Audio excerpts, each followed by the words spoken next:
Welcome to Tigers Untapped, a Bluff City media podcast. Stepping up to the microphone are your hosts, Trey Lasley and TJ Willis. Now, let's get to the show.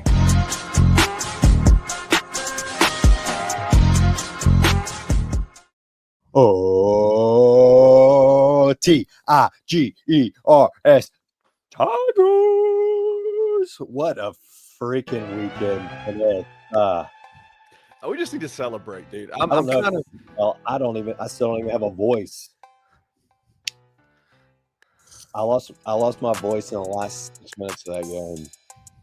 I'm feeling good tonight, man. So much yelling. I got to give Kenny credit because Kenny said all last week he had a feeling. I had a feeling. He had a feeling. I had a feeling. Ladies and gentlemen, tonight's beverage from our fine folks at Crosstown is Zombie Sour. Because I tell you what, Kenny, we came back from the dead on Saturday. We came back from the dead. And might I also add to that, we left Arkanslaw fans feeling sour. Hey.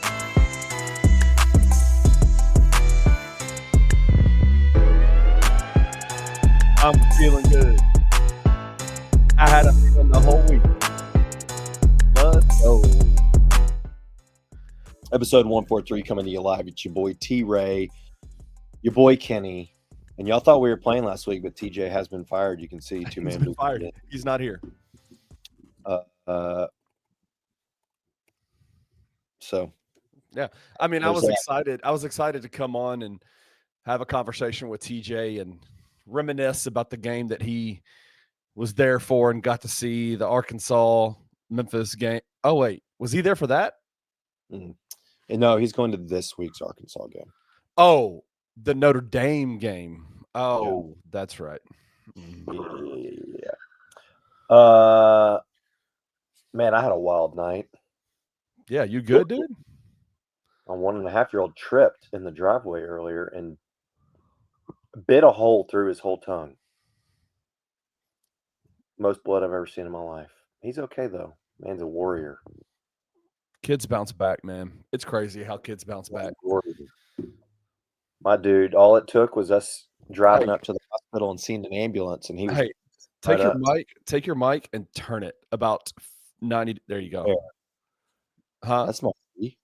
That's it. That's my B right there. That's it. Yeah. So shout out to Lil William. We got started real late tonight, after 10 p.m. What are you sipping on? A little bit of Elijah Craig and my Grind City Brewing Stein that I got at College Football Saturdays, which you can also get throughout the month of October for $20 and $5 refills. Any beer you want at Grind City Brewing, College Football Saturdays. We'll be back next week. Does that Stein have? How many ounces? Mm-hmm. How many does it hold? Enough, ladies and gentlemen. You heard it here first. Kenny, what a freaking weekend. 4-0, big Tiger football. Oh, my God. We're on top of college football world right now. You better believe it. 11 a.m. on ABC, the incomparable Joe Tessitore and the Jesse Palmer was in town. And it was like, can I just tell you this? Like, I saw them walking through the tunnel at the Simmons Bank Liberty Stadium, and I was like, oh, that's cool. Okay, that's cool. Joe Tessitore's, that's cool. And then to hear them calling the Memphis Tigers, and the names of our players and the name of our head coach in the voice of Joe Tessitore was pretty freaking special, bro. Dude, like I enjoy a Tessitore call. Yeah. How many times have you watched the replay? 4 times. 4? Yeah. Wow. I'm only on 2, but I've watched highlights more than I can count. Well, I just, do you want to see my highlight package? Do you want to see it? Let's roll it. Let's roll. Play the clip, baby. Hold on. Let me go find it real quick. It's in my in one of my folders over here. Here it comes. I dropped this on the YouTubes today, on the Twitter today. We'll do it right here, right now. I am super amped about this game. Look at that. I just have this feeling. It's going to be a very special day in Memphis on Saturday. This feels like a destiny type of team. That really, really amps me up for this Saturday, because this is just another chapter in the story that I think this season is going to end up being for the Tiger football program. We have the words "all in" written throughout our building, and they're not just words written on a wall. It's kind of who we are, and it's our DNA and the way we go about things. It's trusting the process and buying in and being fully committed. Now the focus immediately is turned to Arkansas versus an SEC opponent coming to our stadium. Couldn't be more thrilled for this Saturday at 11 a.m. I know the stadium's going to be packed. Our great fans are going to be there. It's going to be a tremendous opportunity on a national stage to continue to showcase who we are and what we're all about. There's fire down below. Green on first down. That ball is intercepted. That is Jaden Dennis. 2nd and 10 for Lewis. And he's able to connect and get the first time with Brady Cluse, who had a spectacular touchdown. Lewis on 3rd and goal, trying to find anything and looking to get there himself, and breaks on through. Touchdown, Tigers. Xavier Sorey tried to come up and contain him, but Brendan Lewis with the rushing touchdown. 37 seconds remaining in this first half. Lewis gonna take a shot downfield. Oh, and right into the hands of Cortez Graham. A flag is down as Graham has the touchdown reception. Former teammate at Nevada, the guy he trusts the most, outside, one-on-one.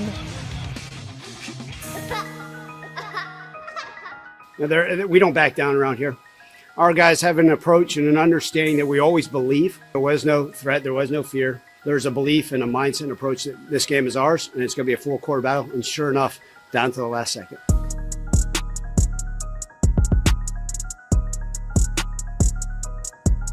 This is Bussy downfield, and Bussy nearly busted loose. And a big chunk play for Memphis. And there was a coverage bust.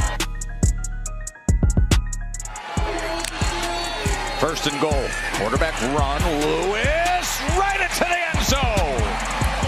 Brendan Lewis with the touchdown run. Just great angles by Memphis in the running game. You got the best thing. Oh, Sutton Smith, after a bad mesh, comes up with a huge play. Sutton Smith, the Tigers are roaring at home.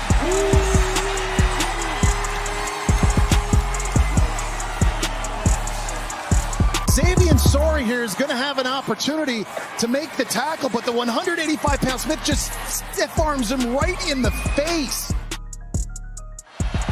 Washington again, he's met, but he does surge ahead. Memphis is saying they've got the football. They are claiming they have the football. Wait a minute. Was that elbow down? Well, his right knee is on top of a defensive player. It was Chris Bracey coming in. That ball comes out. Chris Bracey punches the ball out as you see it on the replay.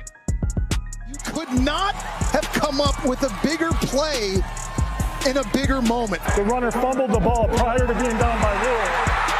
It was recovered by Memphis. First down, Memphis. This place is exploding. They're going nuts here in Memphis, looking to slay an SEC team. 3rd and 8, and he is going to run it ahead. And look at the extra effort. Look at this effort by Arrington Maiden, who comes into the game and comes up as big as you can. And keep in mind, that's a 3 Arkansas defensive line. This is what we do. It's the M. It's no games. It's no games. We here every day. We gonna fight. It's the M, baby. Welcome to the M. Hard K. Hard K. Hard K. It's our city, boy. They got that God, man. Big win. That's a total money to our hard work. Coaches, teammates, the program. This from Memphis, bro. Let's do it. We gotta keep it going.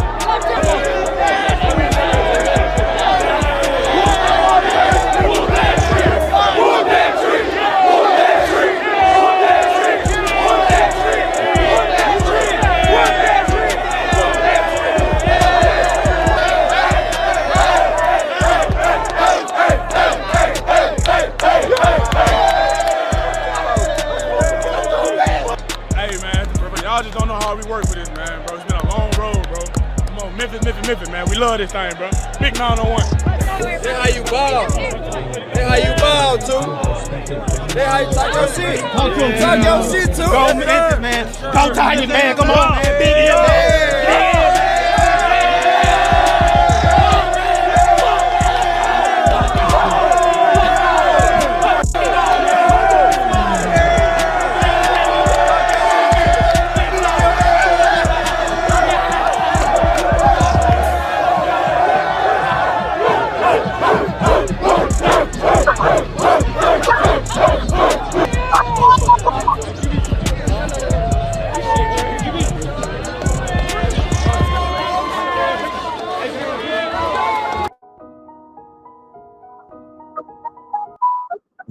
That was good. Reliving it. Dude, some of those moments when the crowd, I love listening to it over. And Joe does a good job. Yeah. Of just being excited, but not over. I don't know. He's good. He's good at what he does. Joe Tessitore is the man. That was awesome. I stood up on the hey, concrete. wear your headphones. I'm not wearing them. I'm hearing myself through your speakers. Gosh. Sorry. Also, I meant to. Let me see.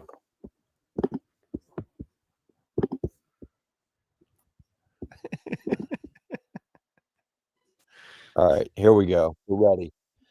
I meant to address this when we started. I got on my 12 jersey tonight. Shout out Brady Cluse and his family. Awesome. I didn't even get to tell you what happened. You told me a little bit. You told me a little bit about it. His cousin reached out on Twitter, said they were coming down. Some of his family's from Ohio, I guess. Drove down from Ohio for the game. They were like, "Hey, swing by the tailgate. Mr. Cluse listens to the show, loves you guys." And I was like, "Yeah, Oh, wow. I'll try. I'm gonna have the whole family, but I'll try to swing by." So I got a tan lot parking pass, and that's where they were tailgating. I was like, "Cool, that's where I park anyway. I'll probably, when we get there, let me know where you're at. I'll come by." So we get there a little late. I got the whole crew with me. Got William, got Catherine, got Natalie. Everybody. It took us a little longer to get there than we anticipated, as it should with 2 toddlers. Of course. Pull in the tan lot, and when I get there later, a lot of times I'm like, I'm just going to pull all the way to the front, because a lot of times people just see cars, so they just stop right at the entrance and park. So I pull all the way to the front. Sure enough, there's one wide open space, front row. So I pull in. There's people tailgating in a little grassy area. I pull in. I hop out, and I notice everybody's got number 12 jerseys on, and I was like, "Wait a minute, is this the Cluse family?" And they're like, "Yeah. Are you Trey from Tigers Untapped?" And I was like, "What?" And the one that was left, I pulled right in. So shout out to his family, his parents. I think Mike and Megan, if I'm getting that right, dude. Mike Cluse, could sit up at wideout for us right now. Oh, he could play right now. Yeah. I mean, it looks like a freaking athlete. Of course. I asked them who Brady got his hands from. It's Grandpa. Really? His mom's dad. Yeah. Got big old hands. So big old hands. Shout out to Brady's grandpa for his shout out for the elite catching ability. Shout out for the elite DNA. So Tigers Untapped, the official Brady Cluse fan club. Hell yeah. You got a couple also plays in that first half. Yep. Also, Mike Cluse told me his prediction was 31-17 for the game. I said I like it, but Mike, I'll take 31-30. You just give me one more point, and I'll shit 32-31. Are you kidding me? You kidding me? Oh, what a freaking game! All right, I'm not Trey. gonna I was lie to down you. there. I was on the field. You were in the stands. Tell me about it, man. How did it? What was the environment like? It felt like it was a party. It is so good to play a game like that again. You know, like I know that the stadium's obviously under construction. The crowd capacity is reduced, but it was a true sellout. Like, It was a true sellout. Yeah. it felt that way. The environment was incredible. There were people going in there who were like, it's going to be 50-50 Arkansas Memphis fans. They always even say that for close. SEC games. It was not. It was not. I've watched the broadcast. I don't know what it is, but something about the red makes it like sticks out more than what it was in person. But it was at worst, I would say 70-30. Yeah, I agree. But I would say there were 30,000 plus Memphis fans in there, and you could say there were 7,000 Arkansas maybe. Environment was immaculate. It feels so good to play in a big time college football game like that, and it makes you like. I mean, the top half of the American is very good this year. Very good this year. Yes, but I still don't think Tulane, Navy, and USF are going to bring crowds like that. They better. I'm not. They better, and I will be pushing for it. I hope that we do. But it's just a different feel when it's in Arkansas coming in. Like without that. a doubt. You know It's a region. Let me ask you this: is it an SEC thing, or is it the regional rivalry that was? It's probably. I think it's probably both. Yeah, I think that there's some regional in there, but it's also probably the SEC play of it.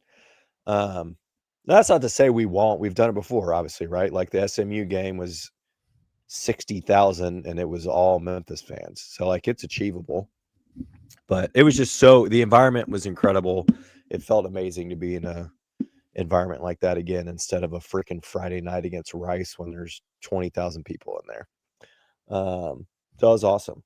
It was so much fun being in the stands again, packed. You couldn't sit wherever you wanted. No, you had to find your seat. You couldn't even downstairs on the sideline. You couldn't go wherever you wanted either. Like it was packed to the gills down there. It was loud in there. It was great. It was a great environment. It was a lot of fun. And shout out to everybody I mean, I know that it was 90 degrees. It felt hotter than that. I mean, we had a decent breeze, and I think the big hole in the stadium helps with that. So I never felt like it was insanely hot. To me, it never felt as hot as like that UCLA game a couple years ago. I think it was only like 85 degrees that day, but it felt 120 to me. It didn't feel that hot to me the other day. Shout out to the crowd for staying. I mean, we got down 28-10. Yeah. And I felt like even at the end of the game, it may not have been full sellout, but there were still 35,000 plus there. Well, the 7,000 people that left before the game ended were the Arkansas fans. They all left. So yeah, no, it wasn't a sellout anymore at the end of the game. Arkansas left. Arkansas did leave. I don't know. It was a great game. Yeah. I mean, start to finish. I know there was a little bit of a slump there. Mm-hmm. I know you got to a point where you were 4.6% chance to win. Yep. I think somebody put it out there that no, the broadcast put it out there. The broadcast put it that out day. At the end of the game when they showed Brendan Lewis kneeling on the ground, like going like this. Yeah. They put a graphic up that said Memphis 4.8% chance to win, and then it had the score Memphis won. That's wild. Going back, I wish I couldn't get my phone to work. Yeah, all Saturday. Nobody could. Yeah, literally never worked. I kept trying to open up FanDuel, and I just had no service. I want to know what our money line odds were when we were down 28-10. Because are they live like that? I didn't know they were live like that. Oh yeah, you can go in and get a live money line. I mean, we had to have been like plus 3,500 or something. Could you imagine? I wish I could go back in time and throw a $10 bill down and win 350 on that comeback. Largest comeback of the in the FBS this year at 18 points. It's just amazing, like the resiliency of that team. They could have easily folded and just gone through the motions the rest of the game, and they didn't. I mean, we to be honest, I was talking with our buddy Charlie about this earlier today. We did not play that great.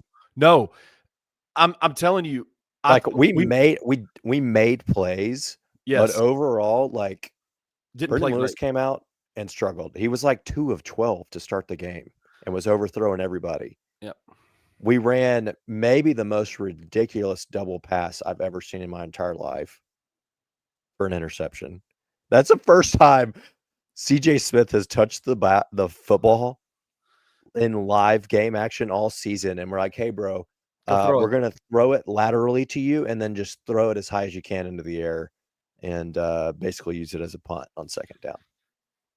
That's the part of that game that kind of pissed me off at halftime. I was talking to a group of media guys down on the field about it, and I was like, all that screams to me is that, and maybe I'm wrong on this, but it felt like in the moment, it felt like what the Memphis coaching staff was saying, that the only way that they could straight up beat Arkansas was through gimmick plays. Yeah. And my response to that the entire time was, they are moving the ball. They are beating them head to head. They're beating them.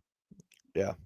And look, like, I don't have a with it. I think it was more so the way that it was ran. Like, it felt like CJ he just threw to a spot no matter what. Like, it could have worked. The timing was just off and he airmailed it.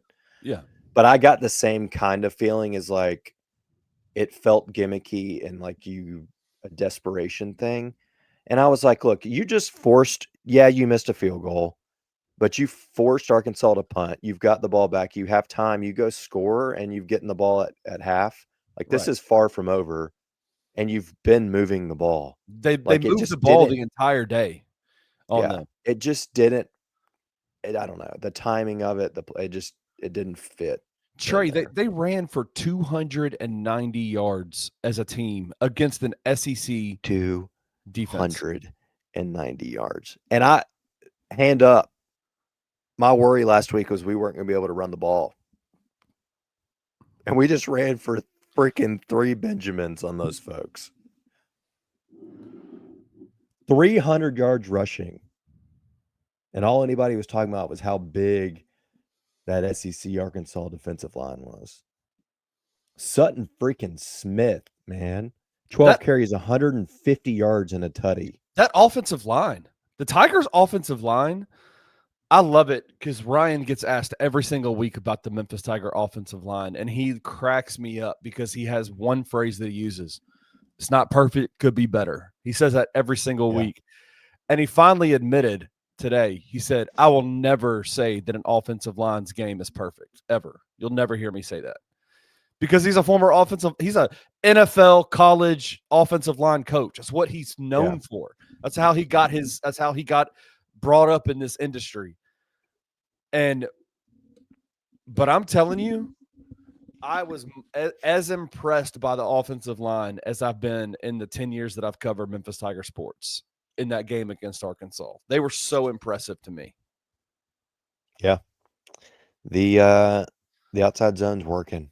And Sutton Smith is fast as hell. And, dude, it is – I know that I'm not going to ever stop saying it the whole year or the whole time that he's here. It is so nice to have Brendan Lewis who runs the way that he runs. He's not, like, insanely fast, but he is, like, the smartest runner most patient runner I've ever seen in my life. And he runs so damn strong. And he's very slippery. Very slippery. And, I mean, he'll lower his shoulder and run right. I mean, he got hit at the 4-yard line on that first touchdown run and made it in. I mean, he runs the ball so strong. Player of the game for you. Who's the player of the game? Oh, gosh. I have to pick one. One. Or do you want to go defense and offense? Gosh, I mean, if I do it that way, then it's Chris Bracey on defense, obviously. yeah, Chris Bracey. I mean, and he won American Conference Defensive Player of the did he? week. He also got the, I don't know if you saw this, but like some Cheez-It award where we're getting our football team's getting a some kind of Cheez-It care package for that's dope. Stepping up in crunch time. Easily Chris Bracey. I mean, offensively, I think it's got to be Sutton. But Like, Kamari Wilson played great too. I mean, Kamari Wilson played amazingly Kamari well. should have had 4 picks. Yes, he had. I know he had 2, didn't he? And he dropped 1. Well, he had 1 officially, but they were basically had 2 in 3 plays. Oh, Almost. I thought he had 2. That's okay. No, that was Jaden Dennis. Yeah, that had the the other first one. That's right. But yeah, Kamari should have had 2. I mean, low key, Cruz Law played really well. Cruz Law played amazingly well. Yeah, Drew Watts was great. Yeah. But yeah, Chris Bracey and Sutton, offense, defense, probably. I mean, Sutton had a great day. I mean, I want to give it to Arrington. Dude, literally put a 400-pound defensive lineman on his back and carried him 11 yards across the first down marker to literally end the game. Let me bring this up. High on him, but this is a pressure situation on 3rd and 8, and he is going to run it ahead. And look at the extra effort. Look at this. I mean, that's the most ridiculous thing I've ever seen. The dude that he carries that far is the biggest human being I've ever seen. What is? Oh no! Look at him. I wish TJ was on here because he knows this. I mean, what is Arrington squat? He posted a video, or TJ posted a tweet of Arrington squatting. I think it looked like that's in high school, right? That's what I'm saying. I wish TJ was here because he would know this off the rip. But look at this monster of a man, and he's literally on top of Arrington's back, and Arrington is just carrying him. The leg drive that was there. I was on ABC right after that happened. Look at this. Incredible. I mean, listen to Joe call that. Kenny, I lost my mind after we got that first down.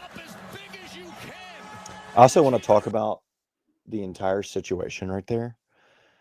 The fact that Brendan Lewis's helmet got ripped off, and they made him leave the game. Crazy. 1, he has to leave the game. 2, Arkansas didn't have to use a timeout on it.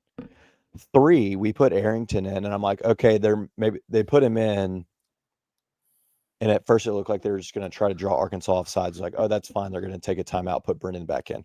Why did we not call a timeout to put Brendan back in? I mean, hindsight, it's fine. It worked out. But I'm like, why did we not do that? But then in the post game, Silverfield says they didn't do it because the call was just for Aaron. He was just supposed to hand it off to Sutton.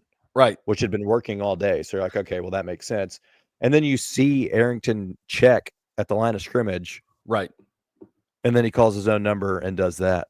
Let me just say, all right. This is another example of like what you were talking about a few minutes ago of how this was not a pretty game for the Tigers. They did not play a clean, perfect, like efficient game where it was like these guys were just dominating the field up and down the field. They had to grind that shit out. And this is what I love about, because even in this play right here, this is the perfect example of that play. There's me. That was me. Was that you? You just skip over my ABC primetime appearance? Watch the mesh point between Sutton and Arrington here. Yeah, and he holds it in there forever. And watch what Sutton does when he pulls the ball out. It's just it's not how the play's supposed to be ran. It's not what it's supposed to look like. Was it clean? No. But the Tigers gritted it out. They grinded it out. They fought. They were tougher than Arkansas on Saturday. Watch this. He is going to run it ahead and look at the extra. Sutton almost turned around and ran into him. He almost ran into him. That's what I'm saying. Keep playing it. Keep playing it. Show me. Give me. Right here. Ready? Right now. Keep going. Oh, is that you? Yeah. Number 14 jersey right there. Oh, what's up, man? I don't know if he wants me to say his name out loud. Oh, Jonathan didn't care. Okay, He was cool. standing on the concrete wall. I was beating my chest, screaming "Big boy football." I was so fired up. That's why I have no voice right now, is because of that instance right there. I was screaming so loud, and then we kneel it. We run the clock out. I think Silverfield must have been trying to get 300 even, because I don't understand the ending of the game right there. Yeah. We ran the ball once, then we got in victory formation and we kneeled it once, and then we went back, we called a timeout, and then handed it off to Sutton. I don't understand what happened there. My explanation is he was trying to get to 300 rushing He's yards. trying to get 300. He wanted the three bills on Arkansas. But I'm also kind of like, can we just chill out? Because Miami, Georgia Tech, like 3 years ago. Oh my God. But after I was screaming "Big boy football," Arkansas players had started kind of making their way. We're right there behind the visitor bench, literally first row. They'd started making their way to the locker room, and number 74, offensive lineman on their team, turns around and starts yelling at Jonathan and I that his check's still cashed. And I was like, "Cool, you can cash this L too." And he just kept screaming, my check's still cashed." And I was just like, "All right, well, they obviously only care about money, so that's fine. Take that L back home with you then. Yeah. Cash your check and cash that L." Wow. But incredible game. Hold on. So much fun. Arkansas roster. I'm going to call him out. I'm going to bring him up by name. Hold on, it was either 74 or 75. Let me see. Shout out to you, man. If that's what you're about, that's fine. But that's not what we're about here in the M, man. Yeah, it was this dude, 74, Marcus Dummerville. Here it comes.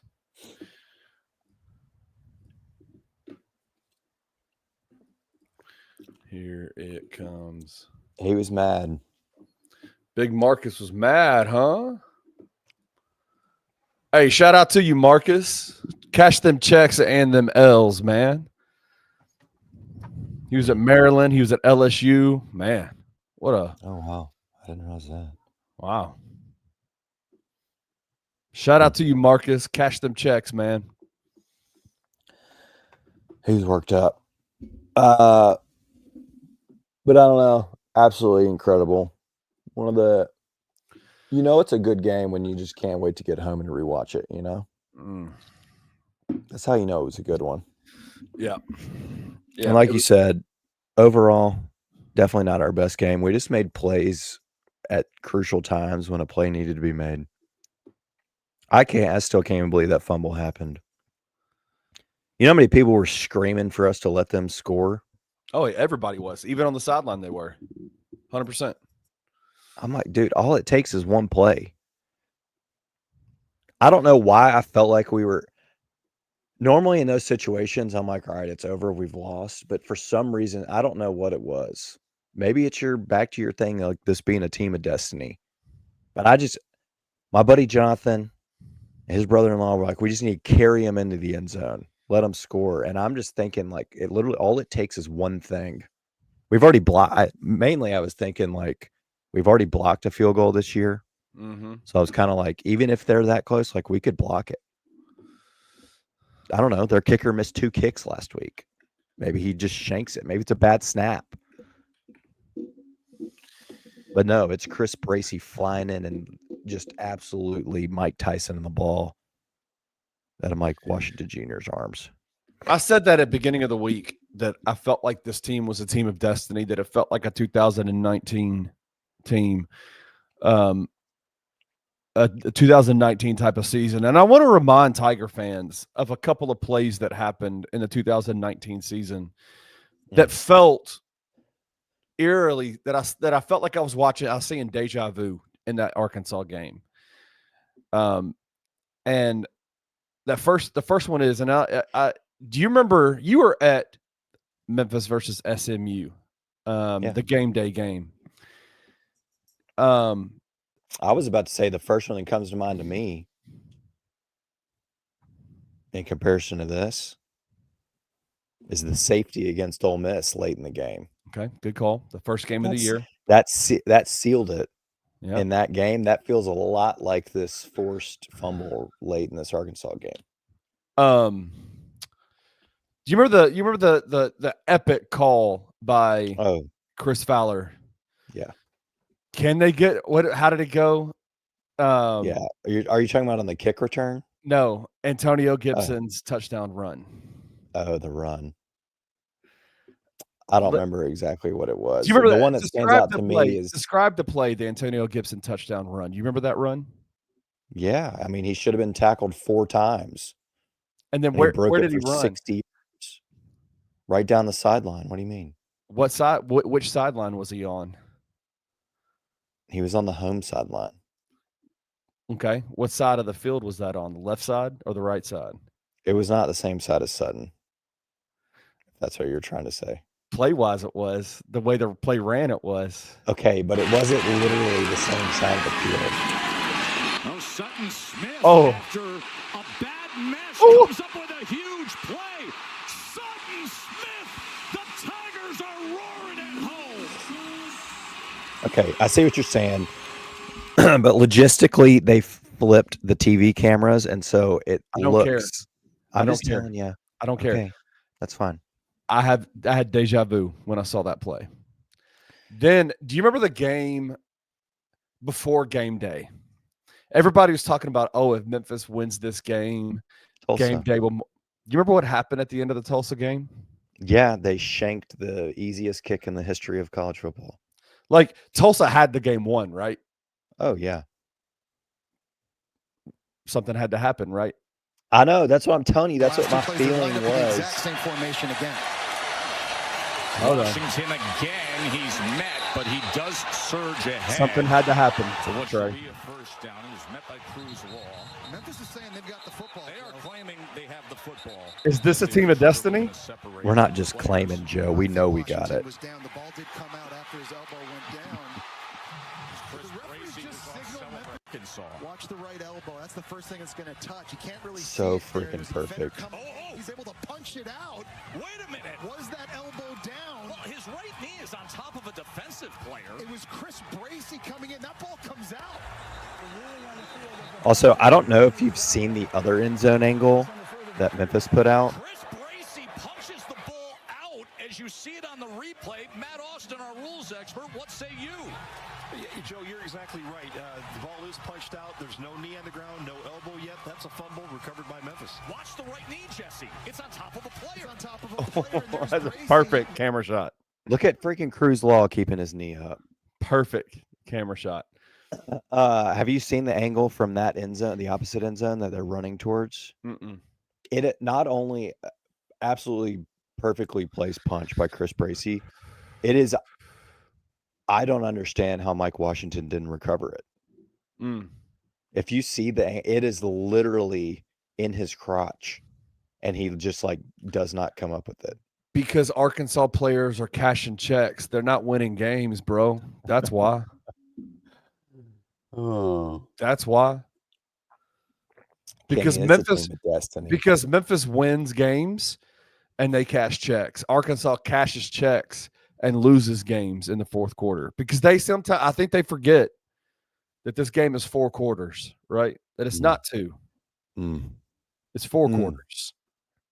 They are 2 red zone fumbles away late in the game from being 4-0. But you know who is 4-0? 4-0 in the record books and 4-0 against the spread. Only 4 teams in the country can say that. And your Memphis Tigers are one of them. That's 4 straight SEC home victories. That's 4 straight Power 4 victories overall. That's 6 straight 11 a.m. ABC. It's the longest. Don't come to Simmons. We got the longest active FBS winning streak because Illinois got their doors blown off and Ohio State didn't play. Nobody has more than 8 straight wins. The only team in the country. And we ain't going nowhere. It's a team of destiny, man. Freaking Arkanslaw. Team of Destiny. With that, we're taking a break. When we get back, we got FAU week, FAU Lookin Ahhh, and Kenny winning that game this weekend.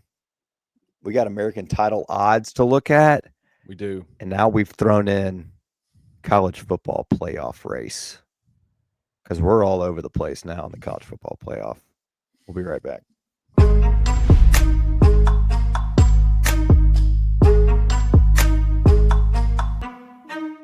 Crazy quote from Adam Silver. Let me put out this disclaimer first of all. I am not here to defend Adam Silver.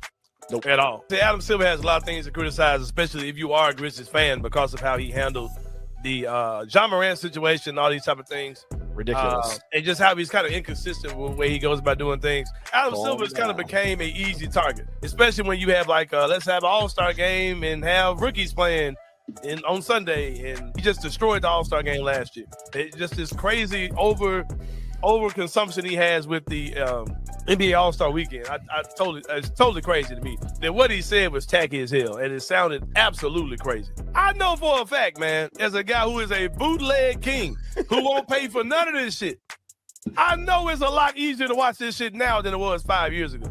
And I don't see why other people aren't saying the same thing. Tune in to the Anthony Sain Show Monday through Fridays at 1 p.m. live on the Bluff City Media YouTube channel.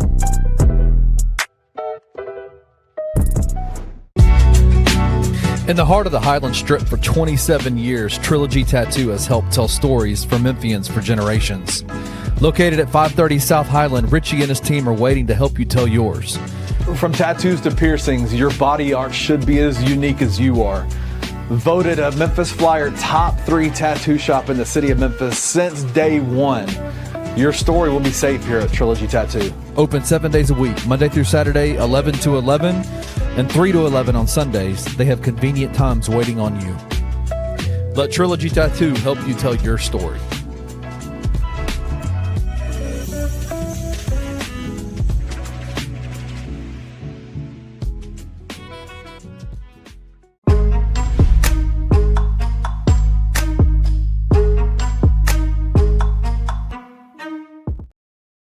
Bad. I don't know what's going on with my mic tonight, Kenny, but it will not stop spinning so easily.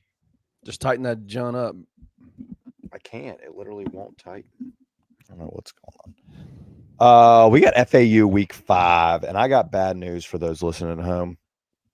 Stop it. Don't do this. Don't. I'm just saying. We just had a great first segment. Don't. We're a team of destiny, so it doesn't matter. I just have to put it out there. Thank you. I'm traveling. I've been to this place 2 other times. Specifically to this place. When the University of Memphis is at a football game, and both times have not gone well. Okay. The first was 2017 UCF. Okay, different. We got our doors blown off of us. Right. The last time was 2022 Memphis at East Carolina, and we played in 106 overtimes and lost eventually at East Carolina. So I will be visiting that same place this weekend. I'm not going to name it because I just don't even want to put that out there, but it's on my mind. But this is easy. This is a different team. Counter argument. Team of destiny. Thank you. This is a resilient football team. They make plays. They don't just win. They're not just a good team. Good teams win, Kenny. Right. Great teams cover. Right. And this team is a great team 4 weeks into the season. FAU, don't know anything. Hard to say what they are at this point. They're 1-2. They lost opening week to Maryland, I think like 39-7, maybe was the score. Who Maryland's not bad. Who did they beat this weekend? Somebody that I picked, Wisconsin. They won at Wisconsin 27-10. Maryland's sitting at 4-0. Not a bad ball club. So lost week 1, 39-7 to Maryland. Week 2, they defeated Florida A&M 56-14, and then 2 weeks ago lost by 10, 38-28 to FIU. So sitting at 1-2, they're coming off a bye, which seems illegal. I don't know why they get a bye before playing us. But thank you, American. The American tends to do that. Yeah, I don't know. It seemed last year, especially, every team that we played had a bye before they played us. There's 4 or 5 games, right? Wasn't it 4 games, something like that? Literally, there were easily 4, I think. Looks like FAU struggles with holding on to the football, and we love to take the football away. They've been turning it over a little bit. They had 6 total turnovers against Maryland. They had 3 against FIU. Let's see if they turned it over against Florida A&M. They did not have one against Florida A&M, but I would anticipate some defensive takeaways on Saturday. 6 p.m. local time kick. We're on ESPN2. I like that. I do like that. Get out actually out there on one of the real networks. 6 p.m. ESPN2. FPI's got it at an 85% chance for a Tiger victory, so 15 for FAU. FanDuel line, I think it opened at 13.5. It is currently sitting at, it's probably not moved. Still 13.5. Over-unders at 61.5. Money line, Tigers minus 530. So Kenny, if you want to win $100, you got to put 530 down on the Tigers. I'll be all right. I might go. If I want to win $100, I might use your pick. Use the Thunder pick this week instead. I'm actually surprised that's not at like 14.5. I feel like we could win by 2 touchdowns. Velton Camp, not having a great year.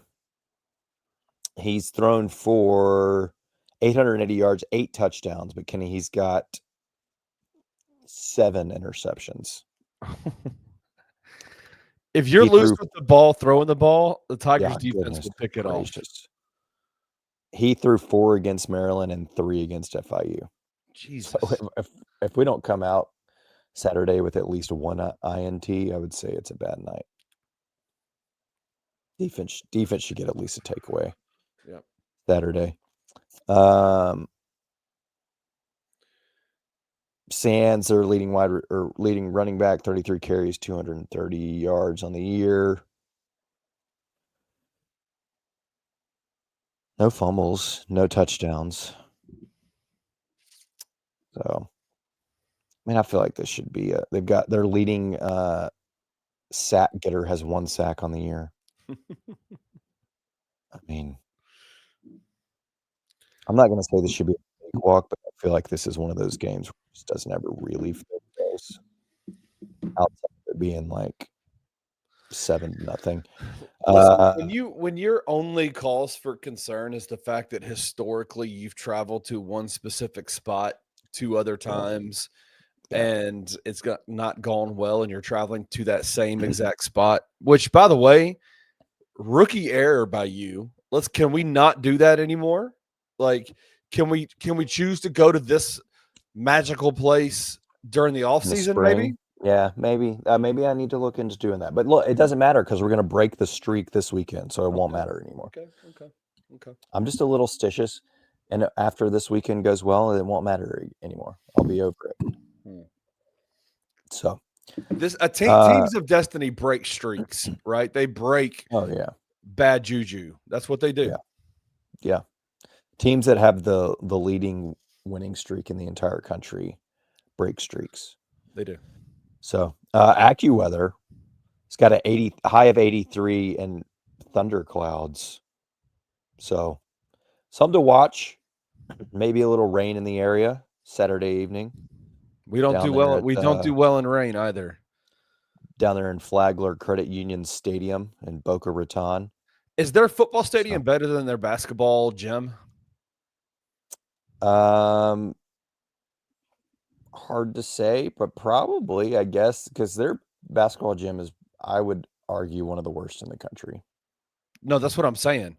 Like their football stadium. Their football stadium's fine. Here, look at this. How do I show? Oh, it actually, is this new? Did they build a new stadium? I think they did. No, it opened in 2011. They got it. Their stadium's good. I like it. I'm looking at it on their website. They got a good little stadium. All right. It looks good. Because their Hey, look, whatever place they call their basketball gym looks like the place that me and you used to hoop together at. Yeah. I mean, they're, yes. I don't even know what that place is called anymore, but they got a good little football stadium. So should feel nice and homey. It looks like they got actual, I'm a big fan of real grass football stadioms. Okay, that's the question. Ryan brought it up 3 times in the press conference today that they're going to be playing on real grass, and then that could be a problem. Why is that why is that an issue? A problem? Maybe just a point of concern. I don't know that I prefer real grass, but maybe he just thinks from like a footing standpoint. But my counter argument would be that I've seen this Tiger football team slip in the first 4 games of the season on turf fields more than I've seen in the last 10 years combined.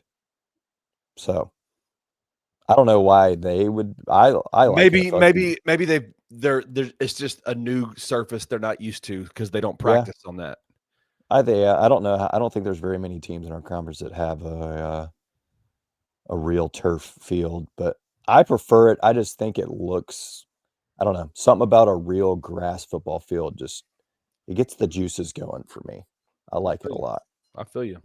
I like it. So I don't know. Hopefully it's not an issue, and that's just, yeah. Maybe I guess they'll be practicing outside on the non-turf fields all week. Maybe, I don't know. It's supposed to rain all week here. Maybe they will. Maybe they need get to. them ready. If there's some chances of showers down there in Boca, they need to get used to that wet grass, that real wet grass. I don't know. Give me a quick score prediction, Kenny. What's the line on it again? 13.5 with an over-under of 61.5.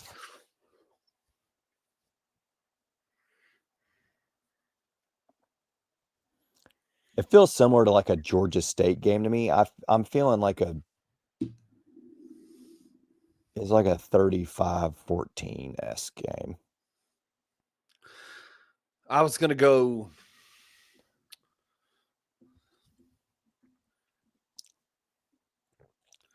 38-17. Okay. I like that.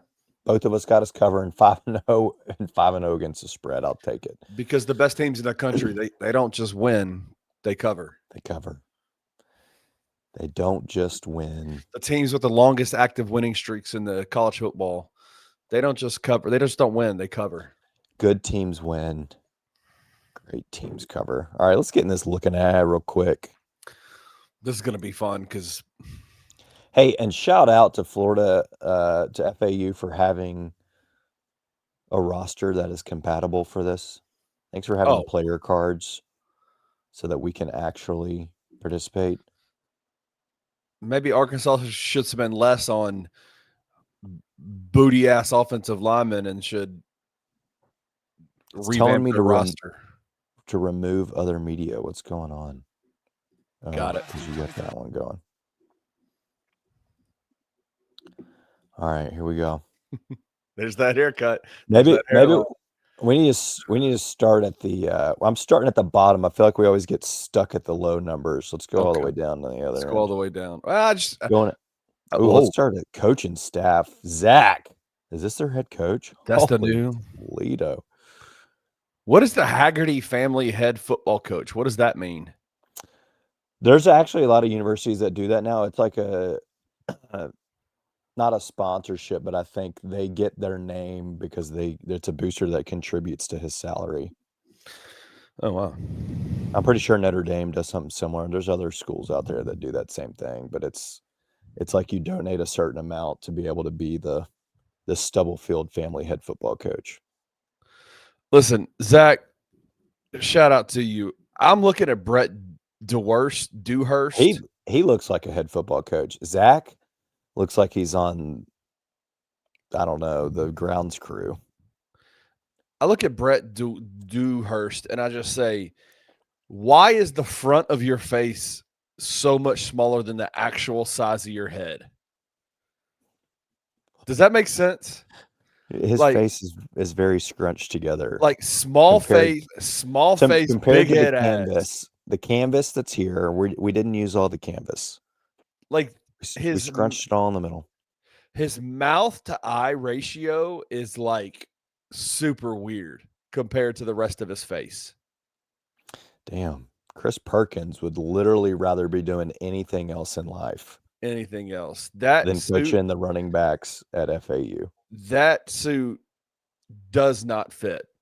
Looking at Do you think this is a similar situation to what we saw with Arkansas last week, where they all just put on the same set of shoulder pads, but in this situation, they're all just putting on the same suit jacket? And my question to you is this: how does a guy that looks like that body style wise become the running backs coach? He just knows football.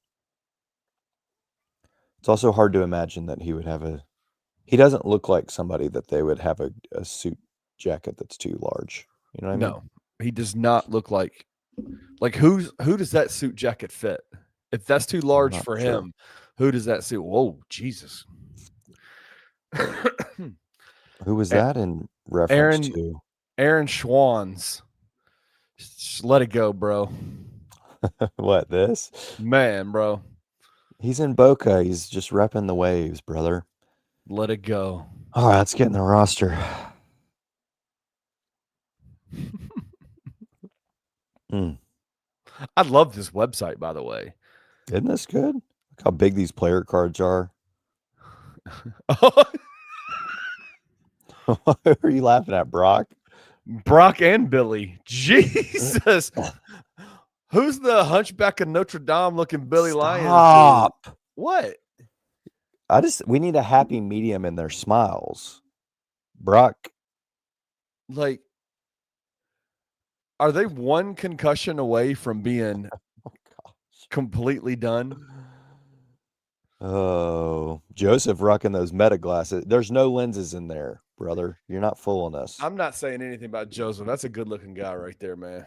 Dang. Got the chain on too. Let's look Just at his saying. stats. Probably shouldn't have said anything. He's going to light us up from wideout. Yeah, what is Joseph's stats?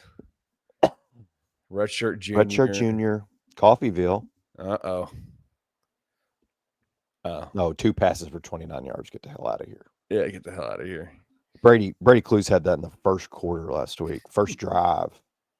Oh, what happened? What happened to my roster? You changed it. You changed the look. All I did was click back. That's your fault.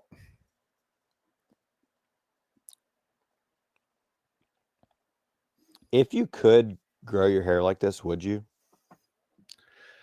I have a theory that there are clothes and hairstyles that only dudes of color can rock and pull it off. Could you imagine if I had a hairstyle like that? Kinda. No, absolutely not. And damn, CJ Doggett Jr. He's upset about something.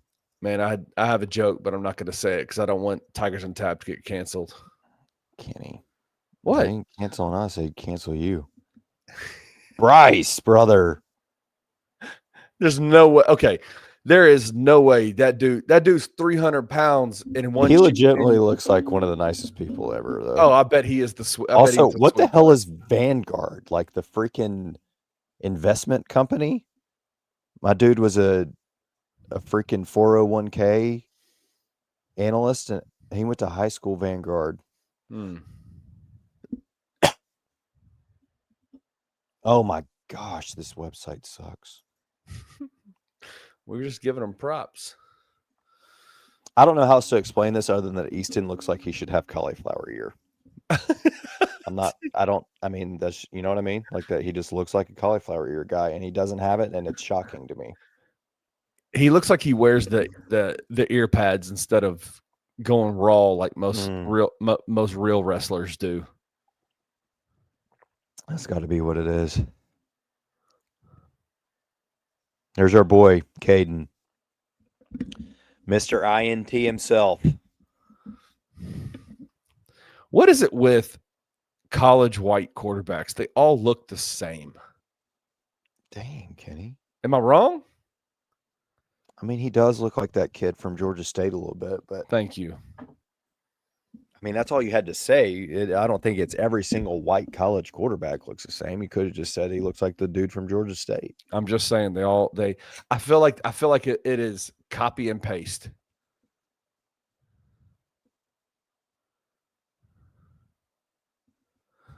Oh gosh. Whoa. That ain't the most Italian looking dude you ever seen in your life. And number 2, that man is 45 years old. Michael Valentino. Hey. Hey, Michael. That came out kind of Jamaican, didn't it? It did. I'm not. It's the voice. I lost my voice. And none of these guys are really sticking out to me. Oh, I God. know. Whoa. Chase. Go back up to Lauren. Go back up one row. Jesus. He does. I don't know what it's like. His head's a little bit too little or something. Oh, peanut head looking ass.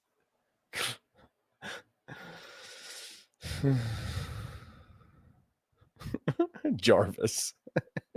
Golly, Tito, let's get rid of that bowl cut, brother.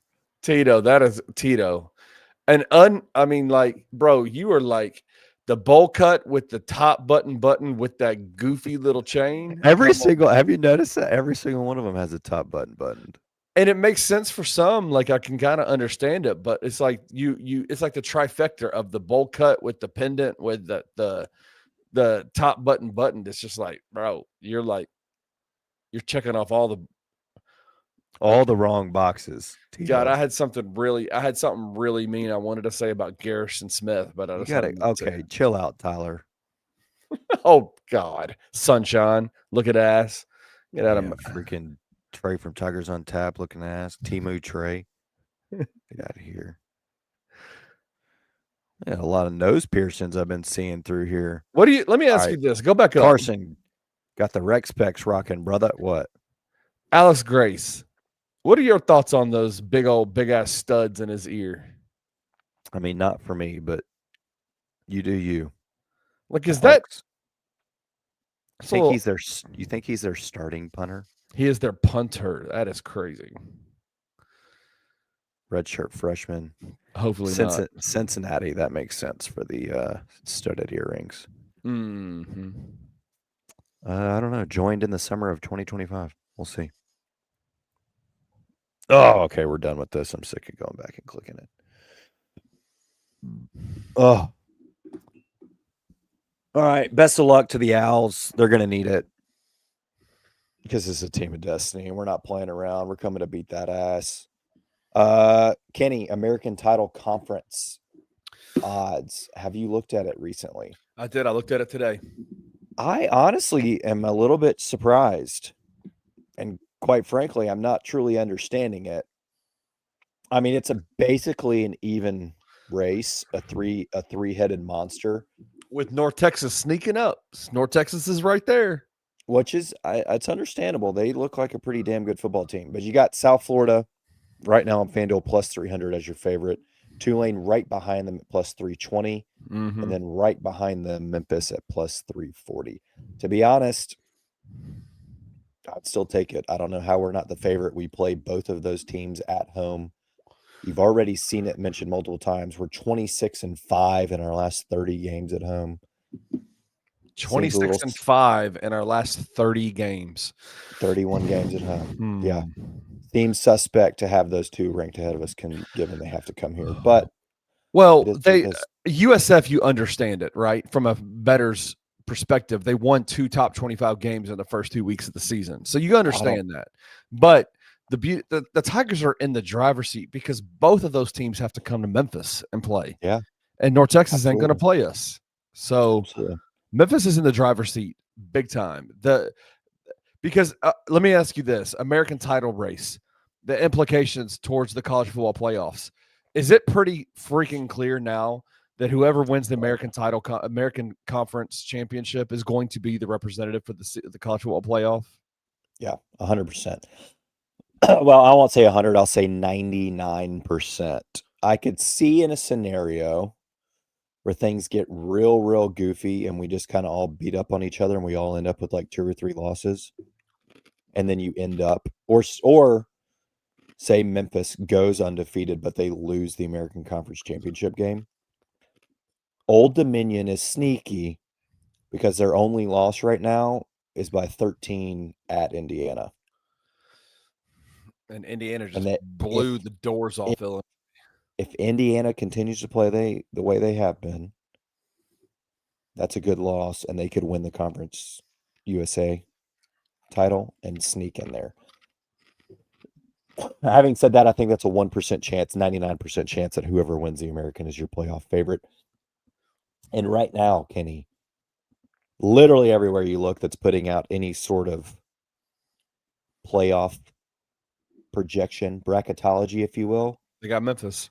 Has Memphis as your number 1. Well, as your 12 seed. Well, I meant your number 1 in the G5 race. Got you. There is a possibility. You mentioned 12 seed. Yes, today they have 12 seed. There is a scenario where we could get as high as like 7 and host a first-round college football playoff game. Stop it. I'm just telling you, we could be in Simmons Bank December 20th in the snow watching us take on the LSU Tigers. Tell me that's not what dreams are made of. I just got chill bumps literally from here all the way down to my toes. Would that not be something else? Look, I will take.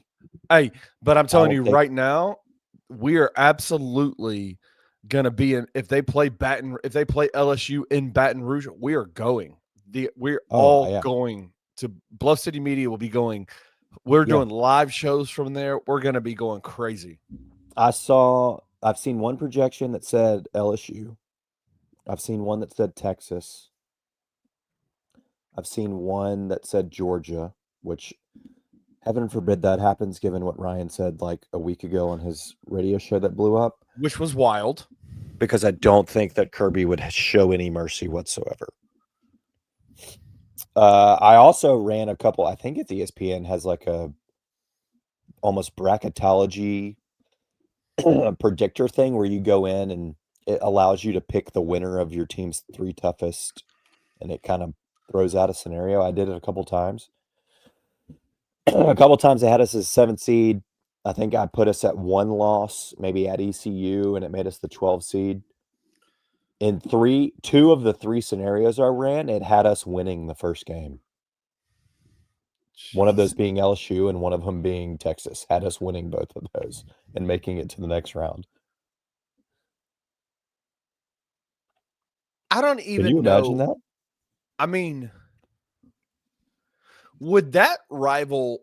Where does that land in terms of the pantheon of Tiger athletic experiences?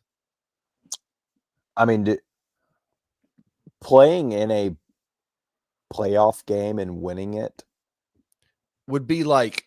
I mean, it would far surpass the Cotton Bowl to me, I think. Oh, by far. Not even close. Not even close. And that is, as of date, the best thing that's ever happened to the program.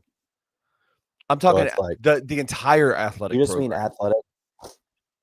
I don't know. I mean, it's hard to compete with literally playing in a national championship game, but it would be pretty damn close to playing in the national championship game of basketball. It's just different. It's different. We're talking college football playoffs, college football. It's different. Yeah, it is. It's different. I don't think it quite surpasses it because, again, playing for a national title is just next level stuff. Right. But playing in a 12-team college football in this day and age playoff game is... And winning it and winning a game? I won't be able to sleep for several days. I came home and immediately watched the Arkansas game. You know how many times in a row I would nonstop watch that playoff game? It would be unbelievable.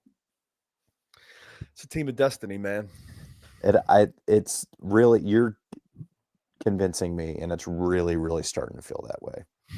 I mean, especially after this weekend, the fact that we played how we played and made the plays that we made and won that game after having a 4.8% chance to win it, being down 28-10. It's going to be difficult to convince me otherwise. It's going to. I'm trying not to get too excited, but I just can't help myself. We're going to the playoff. We're in the playoffs. All right, let's get into this FanDuel Thunder picks. TJ and I both with a big win last week. Mine was a little scarier than it should have been. I think initially when I saw the score, North Texas was up pretty comfortably by like 10 maybe. Ended up going to overtime, but they did cover the 1.5. TJ gave you Miami minus 8.5 versus Florida. Easy cover. Probably need to change that from 50-50 TJ. If he gets this week, we will officially be ride TJ. I'm excited, but he's got to come and do the show before it becomes ride TJ. That is true, because as he is fired. So I'm not sure why we even asked him for a pick. But TJ's pick, he clearly didn't look at the board. As he said, whoever Vandy is playing, give me Vandy to cover. So here we go. This feels like Andy, by the way, is this pick feels like TJ being an offensive lineman for Arkansas and just saying, we cash checks, homie. My check's cashed. Like, he doesn't care about winning. He doesn't care about building on his record. He doesn't care about ride TJ. He doesn't care about that. Right now, it seems like he doesn't care about this show. Utah State is visiting number 18 Vanderbilt Saturday at 11:45. Vanderbilt's is favored by 22.5. TJ says, I'm taking the 22.5. Would you take the 22.5 on that? I don't know, because I haven't looked. Maybe because Vandy does. It doesn't look like Vandy. Somebody is playing in a Vandy uniform every week. It's Diego Pavia. It's Diego Pavia. That's what it is. Well, I don't know. They only lost by 22 at Texas A&M.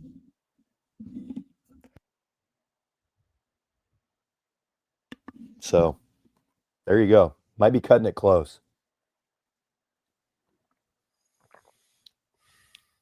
Depends on what you think about Vandy versus Texas A&M, I guess. Yeah. Looking at the board, I hadn't looked at this till today.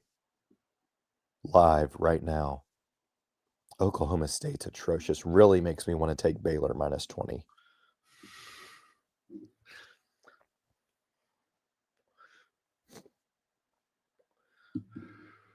Has LSU been good? Yeah. I'm kind of wanting to take LSU money line at Ole Miss. Ooh, that's basically tough. It's basically even. They beat Florida by 10. La Tech, Clemson. Probably staying away from that one. Tulane 14.5 at Tulsa. Take that. Well, you think Tulane covers? Yeah. All right, I think I found it. I'm going NC State to cover 10.5 with Virginia Tech. Hokies visiting town. Virginia Tech is atrocious. They got obliterated by Old Dominion. Didn't they just fire their coach? Who, Vatek? Yeah. So this could go one of two ways. They could rally around the interim, or they could totally quit. And NC State just mollywops them. So that's what I'm banking on. NC State 10.5 at home versus Virginia Tech. You're banking on the mollywopping, huh? I mean, Old Dominion put up 45 on them, beat them by 20. Yeah. Surely NC State can handle that. Vandy beat them by 24. There it is. We're locked in. Very brief basketball news. We hardly knew ye DVT. Man. It's come out. We knew that with Iram, we were going to have somebody rolling off the team, because you can only, it does not matter scholarship or walk-on, only 15 roster spots. Right. So Daniel Verituck is out of here. He posted a video shortly after it was kind of announced that said he was academically ineligible for any Division I program anyway. Right. So I think that makes sense. Give you an answer. Wasn't necessarily pushed out, just wasn't academically eligible. So I think he said in that he was going to be playing NAIA next year. Which watch out for whatever NAIA school they get. That gets him because he's a athletic freak. The kid can play. Yeah. So they might be pretty good. I don't know. It'd be interesting to see if maybe he finds his way back here. I don't know. I don't know what his relationship was like with the staff and Penny or whatnot, but sounds like it was pretty good because he stayed last year, right? Yeah, it's a possibility. So we'll see. We hardly knew ye, but I think if you're Penny Hardaway, you have to make the choice of keeping Daniel Vieira Tuck. Is it Viega or Vieira?